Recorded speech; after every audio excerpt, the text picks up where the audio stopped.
Praise the lord.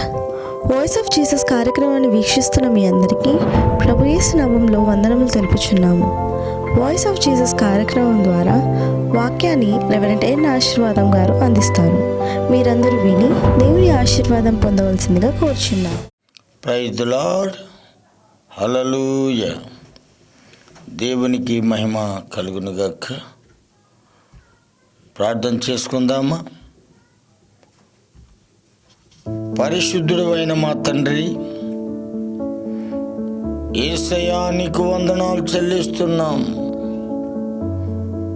ఈ మధ్యాహ్న కాల సమయంలో నిన్ను బట్టి ప్రార్థిస్తూ ఉండగా ఈ ప్రార్థన అనేక మంది జీవితాలలో దేవుని ప్రసన్నత కుమ్మరించబడునుగాక. ఎంతమంది అయితే నైనా ఈ యొక్క టీవీ ప్రోగ్రాం చూస్తున్నారు, వారందరి పట్ల అద్భుతమే జరుగునుగాక. వారి పట్లనైనా గొప్ప కార్యములు చేయండి. నీ ఆత్మాభిషేకమును కుమ్మరించమని యేసు నామములో ప్రార్థించి వేడుచున్నాము తండ్రి, ఆమేన్. ప్రియమైన దేవుని బిడ్డలారా, నువ్వు జ్ఞాపకం చేద్దాం. మనము కయ్యోను వంటి వారము కాకుండా చూసుకోవాలి. ఎలా అంటారా? కయ్యోను అనగా బల్యము అని అర్థం వస్తుంది. ఈ సమయంలో మనం జ్ఞాపకం చేసుకోవాలి, బల్యానికి ఉన్నటువంటి ఆలోచన పొడవడమే. అందును బట్టి కయ్యోను తన తమ్ముడి మీద పడి తను తమ్ముడిని చంపేశాడు. అందుకని వాక్యం చెప్తుంది, మనము కయ్యోను వంటి వారము కాకూడదు అని. యేసు ప్రభు ఈ లోకానికి వచ్చింది అందరినీ ప్రేమించడానికి. సహోదరులుగా ఉన్న వారైతేనేమి, తన పిల్లలుగా ఉన్న వారైతేనేమి, తన శిష్యులుగా ఉన్న వారిని అయితేనేమి అందరినీ ప్రేమించాడు. తన శత్రువులను ప్రేమించాడు, తన మిత్రులను కూడా ఆయన ప్రేమించాడు. ప్రియమైన నా దేవుని బిడ్డలారా, వాక్యం చెప్తా ఉంది, ఎవడైనాను నేను దేవుణ్ణి ప్రేమించుచున్నానని చెప్పి తన సహోదరుని ద్వేషించిన ఎడల అతడు అబద్ధికుడు. నేను దేవుణ్ణి ప్రేమిస్తున్నానని చెప్పి ఆ ప్రేమను నీ ఎదుట ఉన్న వానిపైన చూపించకుండా వారిని నువ్వు ద్వేషించినట్లయితే నీవు అబద్ధికుడు అని వాక్యం చెప్తుంది. నువ్వు అబద్ధం ఆడుతున్నావు అంటే అబద్ధములకు జనకుడైన అపవాది సంతానం అని వాక్యం చెప్తా ఉంది. చిన్న చిన్న వాటికి అబద్ధాలండి. చిన్న చిన్న వాటిని ఆలోచన కలిగి అబద్ధాలు మాట్లాడుతూ ఉన్నప్పుడు నీకు తెలియకుండానే దేవునికి దూరం అయిపోతా ఉన్నావు. నేను దేవుని ప్రేమిస్తున్నాను అని చెప్పడము కాదు, కానీ నీ ఎదుట ఉన్న నీ సహోదరుని నువ్వు ప్రేమిస్తే దేవుణ్ణి ప్రేమించినట్టు. అందుకని పౌలు భక్తుడు అంటున్నాడు, ప్రియమైన వారులారా, నేను కొండలో ప్రకటించగలిగిన అనుభవం ఉన్నా, మనుషుల భాషలతో మాట్లాడగలిగిన అనుభవం ఉన్నా, దేవదూతల భాషలతో మాట్లాడగలిగిన అనుభవం ఉన్నా, నాకు ప్రేమ లేకపోతే నేను మ్రోగేడు గంటని పోలి ఉందును అని తన్ను తాను చెప్పుకుంటాడు. ఈరోజు మనము మరి ప్రేమ కలిగి ఉన్నామా? ప్రేమ కలిగి ఉన్నట్టు నటిస్తున్నామా? ఆలోచన చేయాలి ప్రియమైన అన్న తమ్ముడు. ఇక్కడ వ్రాయబడినటువంటి మాట, నేను దేవుణ్ణి ప్రేమిస్తున్నానని చెప్పి నీ ఎదుట ఉన్నటువంటి నీ సహోదరుని నువ్వు ప్రేమించలేకపోతే, ద్వేషించినట్లయితే నీవు నిజముగా అబద్ధికుడవు. చూసారా ప్రియమైన వాళ్ళారా, అబద్ధికుడు అనగా దేవుని సంబంధి కాదు అని. తాను చూసిన తన సహోదరుణ్ణి ప్రేమింపని వాడు తన్ను చూడని దేవుణ్ణి ప్రేమించలేడు అని వ్రాయబడింది. తన ఎదుట ఉన్నటువంటి వాణ్ణి ప్రేమించలేని జీవితము లేని చూడని దేవుణ్ణి కూడా వారు ప్రేమించలేరు అని వాక్యం చెప్తుంది. ఎప్పుడైతే నీ ఎదుట ఉన్నవాడిని నువ్వు ప్రేమించలేకుండా ఉన్నట్లయితే నీ కుటుంబాన్ని కూడా నువ్వు ప్రేమించలేవు, నీ పిల్లలను కూడా నువ్వు ప్రేమించలేవు, నీ సంఘముతో నువ్వు ప్రేమ కలిగి ఉండలేవు, అలాగే నీ కుటుంబంతో కూడా నువ్వు ప్రేమ కలిగి ఉండలేవు. వాక్యము అదే చెప్తా ఉంది ప్రియమైన వాళ్ళారా. నీ సహోదరుని ద్వేషించిన అతడు అబద్ధికుడని వ్రాయబడింది. నీ సహోదరుని ప్రేమించని వాడు దేవుణ్ణి కూడా ప్రేమించలేడు అని వ్రాయబడింది. మరి ఎలా? ప్రభు నీ కోసం ప్రేమించి సిలువలో ప్రాణం పెట్టాడండి. నిన్ను ప్రేమించాడు, నీ కుటుంబాన్ని ప్రేమించాడు, నీ పిల్లలను ప్రేమిస్తూనే ఉన్నాడు. 2023 సంవత్సరాలుగా ఆనాటి నుండి ఈనాటి వరకు కూడా ప్రతి వారిని ప్రేమిస్తూనే, నడిపిస్తూనే, ఆశీర్వదిస్తూనే, వాళ్ళని బ్రతికిస్తూనే, జీవింపజేస్తూనే దేవుని ప్రేమను వెల్లడి చేస్తూ ఉన్నాడు. గమనించాలి ప్రియమైన వాళ్ళారా, దేవుణ్ణి ప్రేమించువాడు తన సహోదరుని కూడా ప్రేమిస్తాడు అన్న ఆజ్ఞను మనం ఆయన వలన పొందితిమి. ఎప్పుడైతే నీ సహోదరుని ప్రేమిస్తున్నావో దేవుణ్ణి కూడా నువ్వు ప్రేమిస్తున్నావు. దేవుని ప్రేమించున్న నీవు ఆజ్ఞను గైకొంటున్నావు అన్నటువంటి మాటను జ్ఞాపకం చేస్తాం. ప్రియమైన నా దేవుని బిడ్డ, మనము సహోదరుని ప్రేమించే వారంగా ఉండాలి, సంఘాన్ని ప్రేమించే వారంగా ఉండాలి, తల్లిదండ్రులను ప్రేమించే వారుగా ఉండాలి, అన్నదమ్ములు, బంధువులు, రక్త సంబంధికులను ప్రేమించే వారుగా ఉండాలి. ఇది ప్రభు యొక్క ఆజ్ఞ, ప్రభు యొక్క మాటది. అందును బట్టి ప్రియమైన నా దేవుని ప్రజలారా, నీవు దేవుని ఎదుట ప్రేమించేవాడుగా ఉండాలి. ప్రభు నిన్ను ప్రేమించినాడు. ప్రభు నీ కోసము సువాసనగా చేయడానికి ఆయన నిన్ను ప్రేమించి దేవునికి తన్ను తాను ఒప్పగించుకున్నాడు. దేవునికి ప్రాణార్పణము చేయబడ్డాడు. నువ్వు ప్రేమించకుండా ఉన్నదాన్ని బట్టి, నీలో ప్రేమ లేకుండా ఉన్నదాన్ని బట్టి, నీకు ప్రేమ అనే అనుభవం లేకుండా ఉన్నదాన్ని బట్టి యేసు ప్రభు పరలోకం నుండి భూలోకానికి వచ్చి ఈ భూలోకంలో నీ కొరకే ఆయన సిలువలో ప్రాణం పెట్టాడు. అది ప్రేమండి. వాక్యం చెప్తా ఉంది, దేవుడు లోకమును ఎంతో ప్రేమించినాడని చెప్తుంది. ఎంత ప్రేమించాడు అంటే ఆయన చనిపోయినంత వరకు నిన్ను ప్రేమించాడు. గమనించాలి ప్రియమైన వాళ్ళారా, దేవుని ప్రేమ మనల్ని బ్రతికిస్తూ ఉంది. దేవుని ప్రేమ మనల్ని నడిపిస్తూ ఉంది.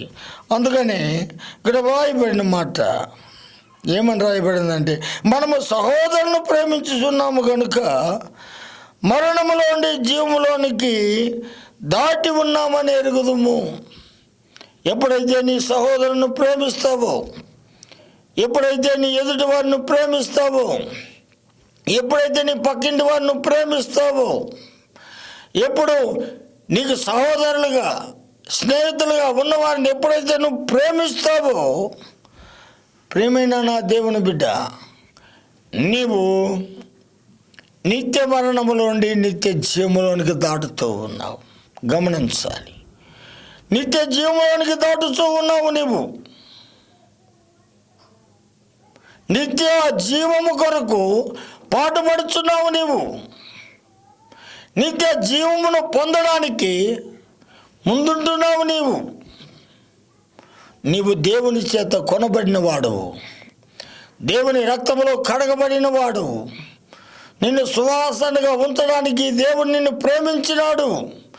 నీవు కూడా అదే విధంగా ప్రేమించాలని, అదే విధంగా సువాసనగా ఉండాలని, ఒకరి కోసం ఒకరు మనము ప్రేమలో ఉండాలని ఆయన ప్రేమను మనకు ఇచ్చిపోయినాడు. యేసు అనగా ప్రేమమయుడు, ప్రేమను చూపించిన వాడు. సిలువలో ఆయనను పక్కన బల్లెముతో పొడిచిన వాడిని కూడా వీడేమి చేస్తున్నాడో వీనికి తెలియదు, వీడిని క్షమించు అన్నాడు. ప్రేమ కలవరిలో ప్రవహించిందండి. నీ కోసం నా కోసం ఆయన ప్రేమ ప్రవహించింది. ప్రేమైన నా దేవుని బిడ్డ, ఎప్పుడైతే నీ సహోదరుని ప్రేమిస్తున్నావో నీకు నిత్య జీవం ఉంది. ఆ యొక్క నిత్య మరణములో నుండి నువ్వు తప్పించుకున్నావు. నిత్య మరణములో నుండి నువ్వు దాటేసినావు. నిత్య మరణమునకు నువ్వు పాత్రుడు కాకుండా నువ్వు ప్రభులో నడుచుకుంటూ వెళ్తున్నావని వాక్యం చెప్తా ఉంది. ప్రియమైన నా దేవుని బిడ్డలారా, ప్రేమ లేనివాడు మరణములో నిలిచి ఉన్నాడని వ్రాయబడింది. ప్రేమ లేనివాడు మరణము కోసం ఎదురు చూస్తున్నాడు. అందుకని ప్రభు అంటాడు, చిన్నపిల్లలారా నా గడప దగ్గర కాచుకొని ఉండండి, నా ద్వార సంబంధము దగ్గర మీరు ఉండండి అని సెలవిస్తాడు. ఆయన దగ్గర కాచుకుంటే ప్రేమ ఏంటో నేర్చుకుంటావు. ఇన్నాళ్ళు ప్రేమ లేని జీవితము చాలండి. ఇప్పుడైనా ప్రేమను కలిగి జీవించు. దేశము మానుకో, పగను మానుకో, కక్షలు మానుకో, విభేదం మానుకో, హిమతం మానుకో. నాది నాది నాది నాది అని అలవటిస్తున్నావు. నీదేది కాదు, నీది నీకు రాదు. దేవుని ప్రేమ మాత్రమే నిన్ను ఆ పరలోకానికి చేరుస్తుంది. దేవుని ప్రేమ మాత్రమే నిన్ను పరలోకములో ఆయన సింహాసనం మీద కూర్చొనబెడుతుంది. ఆయన బంగారు వీధుల్లో నిన్ను నడిపిస్తుంది. అందుకే ప్రియమైన వారులారా, ప్రేమ లేనివాడు మరణమందు నిలిచి ఉన్నాడు. జాగ్రత్త పడినవాడు, ఆయనను ఎతకనివాడు మరణాన్ని స్నేహము చేస్తున్నాడట. ప్రియమైన నా దేవుని బిడ్డలారా, జ్ఞాపకం చేద్దాం. ఈ లోకములో ప్రేమ నిన్ను నువ్వు ప్రేమించుకోవడము కాదు, నీ కుటుంబాన్ని నువ్వు ప్రేమించడము కాదు, నీ పిల్లలను ప్రేమించడము కాదు, నీ కుటుంబంలో నీవు ప్రేమ ఉన్నవాడిగా నటించడము కాదు. నీ ఎదుటివాడిని, నీ పొరుగువాడిని, నీ సహోదరుని ప్రేమించేది నేర్చుకో. ప్రియమైన దేవుని బిడ్డ, నీవెప్పుడైతే ఆ విధంగా ప్రేమించడం నేర్చుకుంటావో దేవుడు నీ పట్ల దాచిపెట్టిన మేళ్ళు నీకు ఇస్తాడు. అందుకు కాబట్టి వ్రాయబడింది, తన సహోదరుని ద్వేషించేవాడు నరహంతకుడు అని వ్రాయబడింది. నీ అన్నను కావచ్చు, నీ తమ్ముడిని కావచ్చు, నీ ఎదుట ఉన్నవాడిని కావచ్చు, ద్వేషించినావు అంటే నువ్వు హత్య చేయని అవసరం లేదు, నువ్వు పొడసాల్సిన అవసరం లేదు, నువ్వు చంపాల్సిన అవసరం లేదు. నువ్వు దేశిస్తున్నావు అంటే, పగబెట్టుకున్నావు అంటే, పంతము కలిగి ఉన్నావు అంటే, మాట్లాడకుండా ఉన్నావు అంటే, వాడి వైపు చూసి గుసగుసలాడుచు నువ్వు బయటికి వెళ్తున్నావు అంటే నువ్వు నిజముగా నరహంతకుడు అని బైబిల్ సెలవిస్తుంది. బైబిలే చెప్తుందండి. మనసులో వాడిని చంపేస్తున్నావు, మనసులో వాడిని హత్య చేస్తూ ఉన్నావు. అందును బట్టి నీవు నీ సహోదరిని, నీవు నీ అన్నను, నీవు నీ తమ్ముణ్ణి నీవు ద్వేషిస్తూ ఉన్నావంటే, ప్రియమైన నా దేవుని బిడ్డలారా, ఇక్కడ వ్రాయబడినట్టుగా నరాంతకుడు అంట, ఏ నరాంతకుని యందు నిత్య జీవం ఉండదని మనం ఎరిగి ఉండాలంట. ఏ నర అంతకుని యందు నిత్య జీవం ఉండదు. ప్రభు అంటాడు, ఈ నా మాటలు విని ప్రకారంగా చేయవాడు నిత్య జీవము కలిగిన వాడంటాడు. ఈ నా మాటలు వినాలి, దేవుని మాటలు వినాలి, ఆ ప్రకారంగా చేయాలి. అలాంటి వాడు నిత్య జీవము కలిగిన వాడు. తన సహోదరుని ప్రేమించలేని వాడు, ప్రియమైన నా దేవుని బిడ్డలారా, నిత్య జీవము పొందడని ఎరిగి ఉండాలట.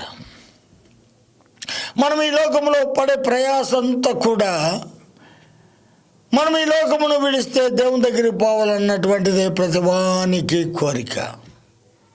ఈ కోరిక తీరాలి అంటే ప్రేమ కలిగి ఉండాలి. ప్రేమ గుండెల్లో నింపుకోవాలి. నింపుకోలేకపోతే నరాంతకుడు అంట, అలాగే నిత్య జీవం ఉండదని వాక్యం చెప్తుంది. ఎంతకాలం బ్రతుకుతావు ద్వేషపుతో? ఎంతకాలం బ్రతుకుతావు ప్రేమ లేకుండా? ఎంతకాలం ఈ లోకంలో తిరిగితే నీకు ప్రేమ కనిపించదు. యేసయ్య వైపు చూస్తేనే ప్రేమ కనిపిస్తుంది. అందుకని ప్రభు అంటాడు, త్రోవ నడుచువారులారా, చూడండి, నేను ఇలాగా ఉండగా మీకు చింత లేదా? ప్రభు చెప్తున్నాడు. త్రోవ నడుచుకుంటూ ఉన్నారు కానీ ప్రేమను కనపరచుకోలేదు. ప్రేమ తెలియటం లేదు.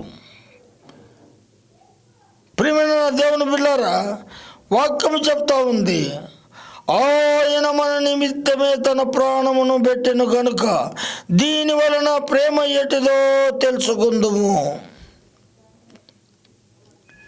మనం జ్ఞాపకం చేసుకోవాలి ప్రియమైన వాళ్ళారా, ఆయన మన నిమిత్తమే, మన పిల్లల నిమిత్తం, మన కుటుంబాల నిమిత్తం, మన బంధువుల నిమిత్తం, మన రక్త సంబంధికుల నిమిత్తం, అనగా నీవు చూస్తున్నా వింటున్నా నీవు కూడా వర్తిస్తుంది. ప్రేమ లేదేమో నీకు?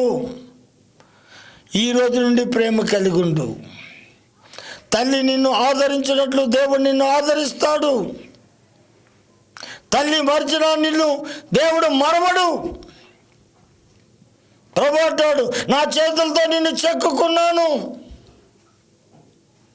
నా చేతులతో నిన్ను చెక్కుకొని నీ ప్రాకారములు నీ నాతో ఉన్నాయి, నా ఎదుట ఉన్నాయి. ప్రియమైన నా దేవుని బిడ్డ, ఈ మధ్యాహ్న కాలం దేవుడు నీతో మాట్లాడుతూ ఉన్నాడు. దేవుడు నీతో మాట్లాడుతున్నాడు. ఒకవేళ ప్రేమ లేకపోతే ప్రేమ కలిగి ఉందాం. పౌలు భక్తుడు అంటాడు,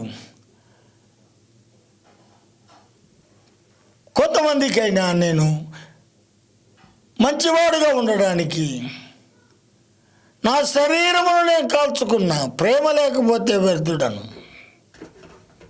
ప్రియమైన నా దేవుని బిడ్డ, మన నిమిత్తమై ఆ పరలోకపు తండ్రి ప్రేమ ఎట్టుదో కనపరిచినాడు. సిలువలో తన ప్రాణం పెట్టాడు నీ కొరకై, నీ పాడు జీవితము కొరకై. నీ బ్రతికే విధానములో మంచిది కాదన్నటువంటి దాని కొరకై మంచిగా మార్చడానికి, ఆ ప్రేమను చూపించడానికి, ఆ కలవరి ప్రేమ నువ్వు చూడాలని కలవరిలో ఆయన రక్తమంతా కార్చినాడండి. ఆయన ప్రేమ కాలవలై పారింది. ఆయన ప్రేమ విలవేలాడిపోయింది. ఆయన ప్రేమ చాలామంది చూశారు కానీ ఆ ప్రేమను పొందుకోలేదు. ప్రేమైన నా దేవుని బిడ్డ, ఈ మధ్యాహ్న కాలం దేవుడు నిన్ను బట్టి మాట్లాడుతున్నాడు, నిన్ను బట్టే మాట్లాడుతున్నాడు. మార్చుకోని మనసు, ప్రేమ కలిగి ఉండు. సంఘములో, సమాజంలో ప్రేమ కలిగి ఉండు. నీ ఇంటిలో ప్రేమ కలిగి ఉండు. నీ యొక్క సహోదరులతో ప్రేమ కలిగి జీవించడం నేర్చుకో. దేవుని కనికరం నీ మీదకి వస్తుంది. అందును బట్టి ప్రేమైన నా దేవుని బిడ్డలారా, ఆ దేవుని ప్రేమను మనకు చూపించాడు. అందుకు కాబట్టి బైబిల్ గ్రంథంలో మనము దేవుని ప్రేమ ఎట్టిదో మనము గమనించవాలి. అందుకనే 1 యోహాను రాసిన పత్రిక 3వ అధ్యాయంలో కయ్యోను బట్టి వ్రాయబడింది. ఏంటిది అదంటే, మనము కయ్యోను వంటి వారమై ఉండరాదు అని వ్రాయబడింది. 3వ అధ్యాయము 12వ వచనంలో మనం ఎప్పుడు కూడా కయ్యోను లాంటి వారము కాకూడదు. దేవుడు ఇద్దరిని పిలిచాడు, ఇద్దరికి ఒక మాట చెప్పాడు, మీరు బలర్పించాలని చెప్పాడు. ఇద్దరు వెళ్ళారు. ఆ బలి మీద, ఆ యొక్క బలిపీఠం మీద రక్తము చిందించాలి అని ఏబేలు తన మందలోనికి వెళ్ళి తొలుసులైన కొవ్వినటువంటి ఆ యొక్క గొర్రె పొట్టలు తీసుకొచ్చాడు. ప్రియమైన వాళ్ళారా, ఆ బలిపీఠం మీద అతను అర్పించాడు. తన సహోదరుడైన కయ్యోను కూడా తను పండించినటువంటి వాటిల్లోండి కొన్ని తీసుకొచ్చాడు. దేవునికి చెప్పిన పని చేయటము ఇష్టం ఆయనకి. ఏబేలు చేశాడు కానీ కయ్యోను చేయలేదు. తన ఇష్టానుసారంగా తీసుకొచ్చాడు. అది నచ్చలేదండి దేవునికి. నచ్చకపోగా ప్రియమైన దేవుని బిడ్డలారా, తమ్ముడి మీద ద్వేషం పెట్టుకున్నాడు, సహోదరుని మీద ద్వేషం పెట్టుకున్నాడు, సహోదరుని చంపాలనుకున్నాడు, సహోదరుని మీద కోప్పడ్డాడు, సహోదరుని చంపేశాడు. ప్రభు వచ్చాడు, కయ్యను నీ తమ్ముడు ఎక్కడా అంటే, దేవునితో ఎదురాడే మనసు. సహోదరుని ద్వేషించేవాడు దేవుని కూడా ద్వేషిస్తాడు. తన తమ్ముని ద్వేషించాడు, దేవుని కూడా ద్వేషించి, నీవు నా తమ్మునికి నన్ను కాపలావానిగా చేసావా అని ఎదురాడినాడు. చూశారండి ప్రియమైన వాళ్ళారా, ద్వేషము అనేది మనిషిని విడదీస్తుంది, ప్రాణమును తీస్తుంది. అందుని బట్టి ఇక్కడ వ్రాయబడిన మాట, మీరు కయ్యోను లాంటి వారు కాకూడదు అని వాక్యం వ్రాయబడింది. కయ్యోను దేవునికి అర్పించిన అర్పణ దేవుడు ఇష్టపడలేదని తమ్ముడి మీద పడి తమ్ముని చంపేశాడండి. కయ్యోను మరణమందు నిలిచి ఉన్నాడు. కయ్యోను నిత్య జీవము లేకుండా నిలబడి ఉన్నాడు. ప్రేమైన నా దేవుని పిల్లారా, అందుని బట్టి వాక్యము రాయబడింది, వాడు దుష్టుడి సంబంధి అని వ్రాయబడింది. ఎవనిలో పగ ఉంటుందో, ఎవనిలో దేశం ఉంటుందో, ఎవనిలో కక్ష ఉంటుందో, ఎవనిలో క్రోధం ఉంటుందో, ఎవనిలో ఈ విధమైన మత్సరం ఉంటుందో వాడు అపవాది సంబంధి అని రాయబడింది. మీరు కయ్యోను లాంటి వారు కాకూడదు. రెండవ మాట చెప్తున్నాడు, మీరు అలాంటి వారు కాకూడదు, అలాంటి వారుగా ఉండకూడదు. ఎందుకంటే కయ్యోను దుష్టుని సంబంధి. నీకోసం నేను రక్తం ఖర్చున్నాను కనుక నువ్వు దుష్టుని సంబంధిగా ఉండడం నాకు ఇష్టం లేదు అని ప్రభు చెబుతూ ఉన్నాడు. వాడు దుష్టుని సంబంధి అయి తన తమ్ముడిని చంపేశాడు, తన సహోదరుని చంపేశాడు. వాడు అతన్ని ఎందుకు చంపెను? తన క్రియలు చెడ్డవనియు. కయ్యోను ఎందుకు చెప్పాడంటే తన యొక్క పని చెడ్డది, తన క్రియలు చెడ్డవి. ప్రియమైన వాళ్ళారా, తన సహోదరుని క్రియలు నీతి గలవైనందున, నీతి గలవై ఉండెను గనుక ఆ విధంగా కయ్యోను తమ్ముని చంపేశాడు. కయ్యోని యొక్క ప్రియమైన వాళ్ళారా, నువ్వెప్పుడైతే దేన్ని యొక్క మరి సహోదరుని ద్వేషిస్తున్నావో నువ్వు కయ్యోను సంతతి వాడవై ఉన్నావు. కయ్యోను స్వార్థపడునండి, సహోదరుడే కానీ తమ్ముణ్ణి చంపగలిగిన స్వార్థపరుడు, శాపము కలిగిన వాడు. ప్రియమైన నా దేవుని బిడ్డలారా, ఈ సమయంలో దేవాది దేవుడు నీతో మాట్లాడుతూ ఉన్నాడు. ప్రేమ కలిగి ఉన్నావా? వాక్యం చెప్తుంది ప్రేమ కలిగి ఉండడానికి ప్రయాసపడము అని చెప్తుంది. విశ్వాసము, నిరీక్షణ, ప్రేమ, ఈ మూటల్లో శ్రేష్టమైనది ప్రేమ అని చెప్తూ ఉంది.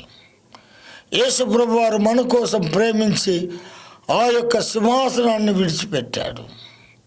మనల్ని ప్రేమించి దేవుని యొక్క ఆ యొక్క సింహాసనాన్ని వదిలిపెట్టాడు, దైవత్వమును వదిలిపెట్టాడు. ఈ లోకానికి సాధారణమైన మనుషుడిగా ఆయన ఈ లోకానికి వచ్చాడు. కాబట్టి ప్రియమైన దేవుని పిల్లలారా, ఈ సమయంలో నీ ప్రేమ కలిగి ఉంటే ప్రభు నీతోనే ఉంటాడు. హల్లెలూయా. నీతోనే ఉంటాడు, నీ కుటుంబంలో ఉంటాడు, నీ చేతి పనుల్లో ఉంటాడు, నిన్ను ఆదరిస్తాడు. నువ్వు ప్రేమ కలిగిన వాడుగా ఉండకపోతే నువ్వు దేవునికి దూరం అవుతావు, నీ కుటుంబానికి దూరం అవుతావు, నీ పిల్లలకు దూరం అవుతావు, నీ భార్యకు దూరం అవుతావు. ప్రేమ లేనివాడుగా ఏకాకివైపోతావు. ఏకాకిగా ఉండడానికి కాదు దేవుడు నీ కోసం రక్తము కార్చింది. ఆ రక్తము వృధా కాకుండా ప్రేమ కలిగిన వాడుగా ఈ రోజు నుండి నీ జీవితాన్ని మార్చుకో. యేసుని కలిగి ఉండు. నీ జీవితంలో అద్భుతము, ఆశ్చర్యం, అటువంటి కృప దేవుడు మనకు దయచేయను గాక. ఆమేన్. పరిశుద్ధుడు అయిన మా తండ్రి, మహోన్నతుడా, సర్వాధికారి నాయన, ప్రేమ లేని వాడైతే నా వాడు కాదు అంటివి నాయన. ప్రేమ కలిగి ఉండడానికి ప్రయాసపడము అంటివి నాయన. మీరు కూడా ప్రేమ కలిగి నాయన మమ్మల్ని ఆదరించి మా కోసం ప్రాణం పెట్టి ఇలువ పెట్టినటువంటి నాయన గొప్ప కార్యం చేసినందుకు మేము ఈరోజు బ్రతికి ఉన్నాము నాయన. నీ రాజ్యానికి వారసులుగా ఉండడానికి నాయన మా నిమిత్తమై కలవరిలో నాయన ప్రేమ ఎటుదో చూపించినందుకు స్తోత్రాలు చెల్లిస్తూ ఈరోజు ఈ మాటలు విన్న ప్రతి వారిలో అద్భుత ఆశ్చర్యమును జరిగించమని యేసు నామములో ప్రార్థించి వేడుచున్నాము తండ్రి. ఆమేన్. ఇంతవరకు వాయిస్ ఆఫ్ జీసస్ అనే కార్యక్రమం ద్వారా అందించబడిన వర్తమానాన్ని మీరు విని ఆశీర్వాదం పొంది ఉన్నారని నమ్ముచున్నాము. ప్రార్థన అవసరాల కొరకు కింద ఇవ్వబడిన నంబర్కు కాల్ చేయవలసిందిగా కోరుచున్నాము. దైవజనులు మీ కొరకు ప్రార్థిస్తారు. మా address voice of Jesus ministries, MM colony, Adoni, Kurnool district.